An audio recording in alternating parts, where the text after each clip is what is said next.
আমাৰ ফাৰ্ষ্ট কুৱেশ্যনটো হৈছে find the value of ইমান। ইয়াৰে আমাক ভেলুটো ওলাবলৈ দিছে। তো ইয়াৰ ভেলুটো যদি আপোনালোকে ওলাবলৈ যায় আপোনালোকে প্ৰথমটো কথা আপোনালোকক ক্ৰিটিকেল লাগে আৰু এনেকুৱা ধৰণৰ কুৱেশ্যন আমাৰ টান লাগে। কিন্তু এনেকুৱা ধৰণৰ কুৱেশ্যন আহিলে আমি এটা ট্ৰিক আছে য'ত আমি ছেকেণ্ডত এনচাৰটো ওলাব পাৰিম। তো ট্ৰিকটো হ'ল এনেকুৱা ধৰণৰ যদি ৰুটৰ তলত এনেকুৱা ধৰণৰ নম্বৰ থাকে আপোনালোকে ইয়াৰে ফেক্টৰটো ওলাব লাগিব। 8ৰ ফেক্টৰ মানে কি? 8 মানে কি ইনটু কৰিলে আমি 8 পাওঁ। 2 ইনটু 4 কৰিলে আমি 8 পাওঁ। আৰু ইয়াতে কি চিম্বল আছে? চিম্বলটো চাওক, চিম্বলটো প্লাছ চিন আছে। প্লাছ চিন থাকিলে আমি কি কৰিম? সদায় ডাঙৰটো আমি ইয়াৰ শুদ্ধটো হ'ব। তো ইয়াৰে শুদ্ধটো কি? Option A correct answer. 4টো হ'লে আমাৰ শুদ্ধ উত্তৰ। কিয়? কাৰণ ইয়াতে প্লাছ চিম্বল আছে। প্লাছ চিম্বল থাকিলে আমি সদায় ডাঙৰটো লওঁ। এতিয়া আমি এইটো কনচেপ্ট ক্লিয়াৰ হ'ল। তাৰ পাছত যদি ইয়াতে যদি আপোনালোকৰ প্লাছৰ জেগাত যদি মাইনাছ থাকিল হয়, গোটেইকেইটাত যদি মাইনাছত আহিল হয়, তেতিয়াহ'লে আমি কি কৰিলোঁ হয়? যদি আপোনালোকৰ এনেকুৱা ধৰণৰ কুৱেশ্যনত যদি প্লাছৰ জেগাত মাইনাছ থাকিল হয়, তেতিয়াহ'লে আমি এই 2টো শুদ্ধ উত্তৰ হ'ব। কাৰণ প্লাছ থাকিলে সদায় ডাঙৰটো হয় আৰু যদি মাইনাছ থাকে তেতিয়া সদায় সৰুটো হয়। এই বস্তু কনচেপ্টটো আপোনালোকে ক্লিয়াৰ কৰি ৰাখিব। প্লাছ চিন থাকিলে সদায় ডাঙৰটো ল'ব আৰু মাইনাছ থাকিলে সদায় সৰুটো ল'ব। ইয়াৰ শুদ্ধ উত্তৰ কি? অপশ্যন এ 4। তো আশা কৰোঁ সকলোৱে বুজি পাইছে, কনচেপ্টটো ক্লিয়াৰ হয়। এনেকুৱা ধৰণৰ কুৱেশ্যন আহিলে গ্ৰেড 4ৰ এনেকুৱা ধৰণৰ কুৱেশ্যন আহিলে আপোনালোকে সকলোৱে যাতে কৰিব পাৰে। তো নেক্সট আমি কুৱেশ্যনৰ বাবে আমি আগবাঢ়ি যাওঁ।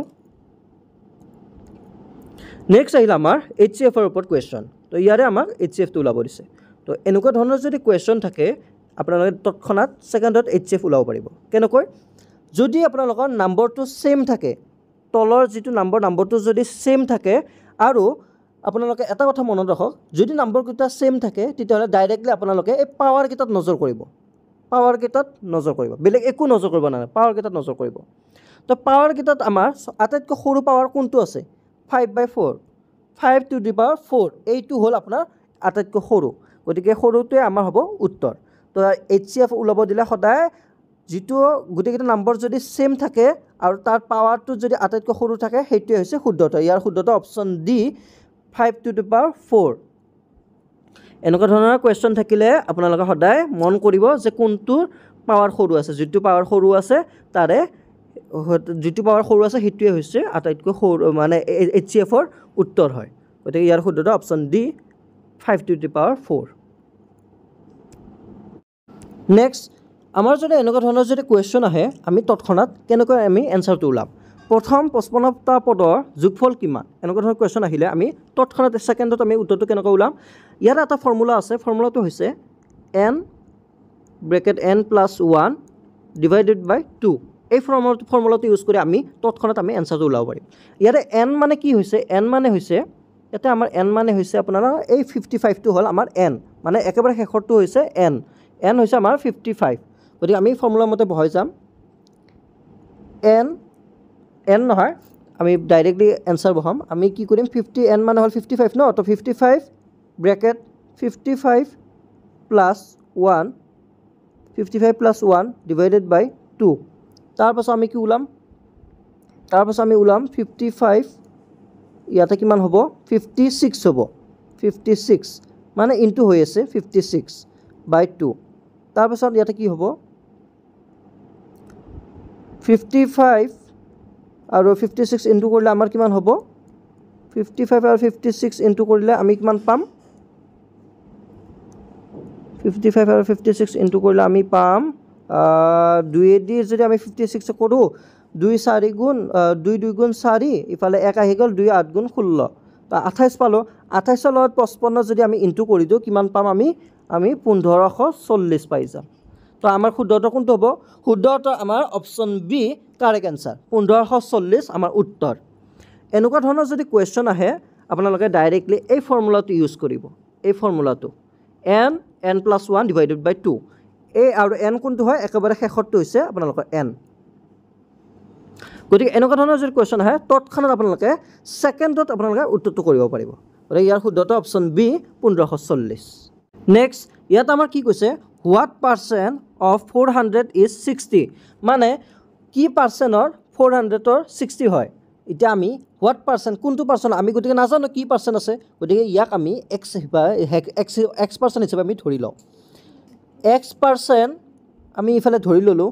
ধৰাৰ পাছত হোৱাট পাৰ্চেণ্ট মানে আমি এক্স পাৰ্চেণ্ট ধৰি ল'লোঁ। অফ থাকিলে আমি সদায় ইনটু বহাব লাগে, আমি সকলোৱে জানো।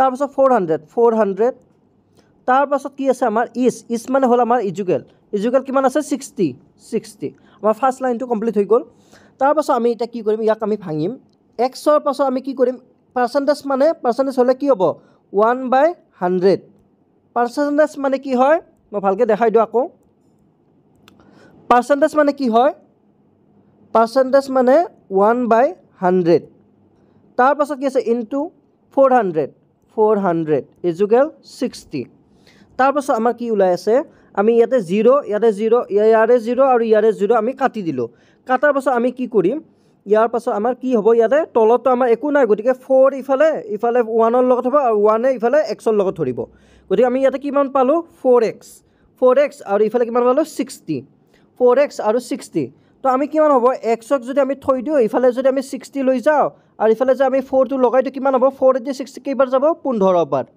তো আমাৰ এনসাৰটো কিমান পালোঁ আমি এনসাৰটো পালোঁ 15 হ'ল আমাৰ কাৰেক্ট এনসাৰ তো ইয়াৰে আমাৰ শুদ্ধটো হ'ব option A is the correct answer তো এনেকুৱা ধৰণৰ কুৱেশ্যন থাকিলে এনেকুৱা ধৰণৰ মেথছ থাকিলে আপোনালোকে সকলোৱে ডাইৰেক্টলি এনেকুৱা ধৰণৰ কৰিলে ইয়াৰ সলিউশ্যনটো ওলাব পাৰিব আশা কৰোঁ সকলোৱে বুজি পাইছে নেক্সট কুৱেশ্যনৰ বাবে আমি আগবাঢ়ি যাওঁ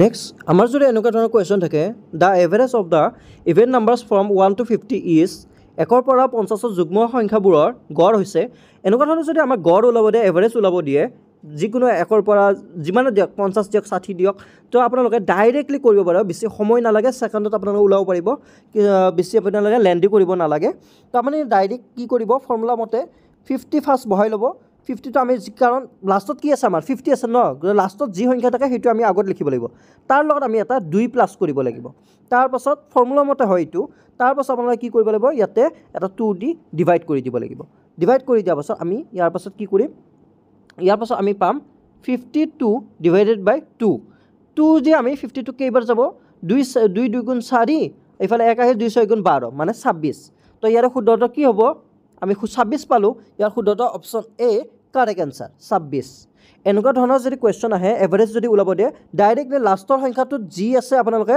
ডাইৰেক্টলি সেইটো ফাৰ্ষ্ট লিখিব লিখাৰ পাছত তাৰ লগত 2 এটা প্লাছ কৰি দিব আৰু ডিভাইডেড বাই 2 কৰি দিব তাৰপাছত যি ৰিজাল্ট ওলায় সেইটো হৈছে আপোনালোকৰ শুদ্ধ উত্তৰ আশা কৰোঁ সকলোৱে বুজি পাইছে এনেকুৱা ধৰণৰ শ্বৰ্ট ট্ৰিক্সবিলাক আপোনালোকে পাই থাকিলে সকলোৱে চেনেলটো ছাবস্ক্ৰাইব কৰি থৈ দিব তো নেক্সট কুৱেশ্যনৰ বাবে আমি আগবাঢ়ি যাওঁ নেক্সট কুৱেশ্যন হ'ল আমাৰ নেক্সট কুৱেশ্যনত যদি আপোনালোকৰ যদি এনেকুৱা ধৰণৰ যদি চিম্বল থাকে এই যে চক 0.3 ওপৰত এটা চিম্বল আছে এই চিম্বলডালক আপোনালোকে বাৰ বুলি কোৱা হয় এই চিম্বলডালক বাৰ বুলি কোৱা হয় মানে 3ৰ ওপৰত বাৰ আছে বা 6ৰ ওপৰত বাৰ আছে ইয়াৰ পাছত আকৌ 7ৰ ওপৰতো বাৰ আছে 8ৰ ওপৰতো বাৰ আছে তো এনেকুৱা ধৰণৰ যদি কুৱেশ্যন থাকে আপোনালোকে ডাইৰেক্টলি এনসাৰ কৰিব পাৰিব তো চক এনেকুৱা ধৰণৰ কুৱেশ্যন থাকিলে আপোনালোকে কি কৰিব আমি কি কৰিম 3 আছে ন তো 3 তলত আমি কি কৰিম এটা 9 দি দিম 9 এই বাৰডাল মানে হ'ল 9 মনত ৰাখক এই বাৰডাল মানে হৈছে 9 তো 9 আহি গ'ল প্লাছ চিন আছে প্লাছ চিন দিম আমি 6 আছে ওপৰত 6 তলত কি হ'ব বাৰডাল আছে ন বাৰডাল কি হ'ব 9 আহি যাব তাৰপাছত কি আছে আকৌ প্লাছ আকৌ 7 আছে ওপৰত 7 তাৰ তলত কি আছে বাৰ আছে ওপৰত বাৰ আছে বাৰডাল থাকিলে 9 আহি গ'ল প্লাছ আকৌ 8 আছে 8ৰ তলত কি হ'ব 9 হ'ব কাৰণ বাৰডাল আছে 8টো গতিকে 9 আহি গ'ল তো ইয়াৰে এই তলৰ গিটাৰ আমি এলচিয়াম ল'ম এলচিয়াম ল'লে কি হ'ব তলৰ গিটাৰ এলচিয়াম ল'লে গোটেইকেইটা 9 আছে ন গোটেইকেইটা এটাই 9 আহি যাব 9 আহিল তাৰপাছত আমাৰ 3 আহিব কাৰণ 9 1 গুণ 9 আৰু 1 3 গুণ 3 প্লাছ 6 প্লাছ 7 প্লাছ 8 হৈ গ'ল তাৰপাছত আমি কি কৰিম ইয়াৰ আমি উত্তৰটো কিমান পাম 6 3 6 7 8 প্লাছ কৰিলে আমি কিমান পাওঁ 24 পাওঁ 24ৰ লগত আমি 9 ডিভাইডেড কৰিম তো 9 6 গুণ 9 দি 24 কেইবাৰ যাব 9 3 দি যাব 3 গুণ 9 আৰু 3 8 গুণ 24 তাৰমানে আমাৰ কিমান হ'ল আমাৰ হ'ল ইজুকেল আমাৰ কিমান হ'ল 8/3 8/3 হ'ল আমাৰ কিন্তু অপশ্যনত 8/3 নাই আমাৰ অপশ্যনত 8/3 নাই কিন্তু আমি কেনেকুৱা ধৰণৰ ওলাব লাগিব ইয়াক আমি একবাৰ হৰণ কৰি দিওঁ 3 আমি 8ক 3 দি হৰণ কৰি দিওঁ আমি যদি 8ক 3 দি হৰণ কৰোঁ কিমান পাম 3 আমি 3 গুণ 3 3 2 গুণ 6 3 গুণ 9 হৈ যায় গতিকে 3 2 গুণ ধৰিম আমি 3 2 গুণ 6 তাৰপাছত আমাৰ কিমান আহিল 2 এটা তলত আহি গ'ল তো আমি এইবাৰ কি কৰিম আমি এইবাৰ কৰিম আমি কি কৰিম এই 3টো আমি তলত লৈ ল'ম 3 এই ওপৰ 2টো আমি ইয়াতে লৈ ল'ম 2 আৰু এই তলত 2টো আমি ওপৰত লৈ ল'ম হৈ গ'ল এতিয়া এনেকুৱা ধৰণৰ ক'ত আছে আমি চাম এনেকুৱা ধৰণৰ চাবলৈ গ'লে আমি অপশ্যন ডিত আমি এনেকুৱা ধৰণৰ পাওঁ 2 তাৰ তলত 2/3 তো এনেকুৱা ধৰণৰ যদি আপোনালোকৰ মেথছ আহে এনেকুৱা ধৰণৰ গ্ৰেড 4 পৰীক্ষা এনেকুৱা ধৰণৰ মেথছ আহিব পাৰে গতিকে যদি এনেকুৱা ধৰণৰ মেথছ আহে আপোনালোকে এনেকুৱা ধৰণৰ সলিউশন কৰিলে ইয়াৰ উত্তৰটো পাই যাব গতিকে আপোনাৰ সকলোৱে কিবা যদি বুজি পোৱা নাই মোক কমেন্ট সেকশনত সুধিব পাৰে বা এনেকুৱা ধৰণৰ যদি কোৱেশ্চন আৰু এনেকুৱা ৰিলেটেড কোৱেশ্চন যদি আৰু লাগে আপোনালোকে মোক কমেন্ট সেকশন জনাব মই এনেকুৱা ধৰণৰ আৰু ৰিলেটেড ভিডিঅ' আৰু আনিম আৰু ইয়াৰে সকলোৱে যাতে বুজি পাইছে কিবা বুজি নাপালে মোক সুধিব পাৰে তো এনেকুৱা ধৰণৰ কোৱেশ্চনৰ এনসাৰ এনেকুৱা ধৰণৰ ওলাই এনেকুৱা ধৰণৰ সলিউশন কৰে তো ইয়াৰ শুদ্ধটো অপশ্যন ডি কাৰেক্ট এনসাৰ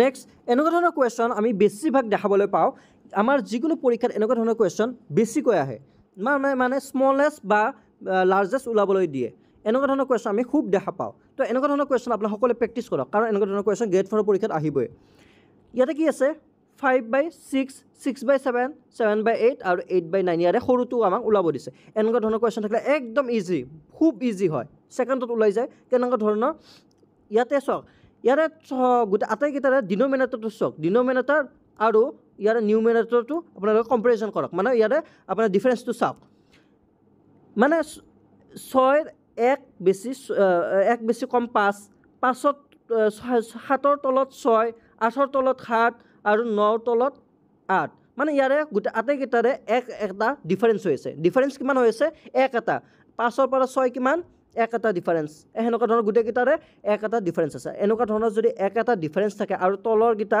যদি এই ডিনোমিনেটৰতকৈ যদি নিউমিনেটৰ যদি সৰু হয় মানে তলৰ গিটাতকৈ যদি ওপৰ গিটা সৰু হয় আৰু সকলোৰ ডিফাৰেন্স যদি এক হয় তেতিয়াহ'লে ডাইৰেক্টলি ইয়াতে যিটো আছে হিটোই হয় ইয়াতে আটাইকেইটা ভিতৰত ইয়াতে সৰু কোনটো হয় ইয়াতে 5/6 টো সৰু হয় গতিকে আমাৰ ইয়াতে শুদ্ধটো কি হ'ব অপশ্যন এ কাৰেক্ট এনসাৰ 5/6 টোৱে সৰু হয় মই আপোনাক বুজাৱাৰ কাৰণে সময় লাগিছে কিন্তু আপোনালোকে যেতিয়া এই বস্তুটো কনসেপ্টটো ক্লিয়াৰ হ'ব ন ডাইৰেক্টলি আনসাৰ কৰিব পাৰিব কেনেকৈ যদি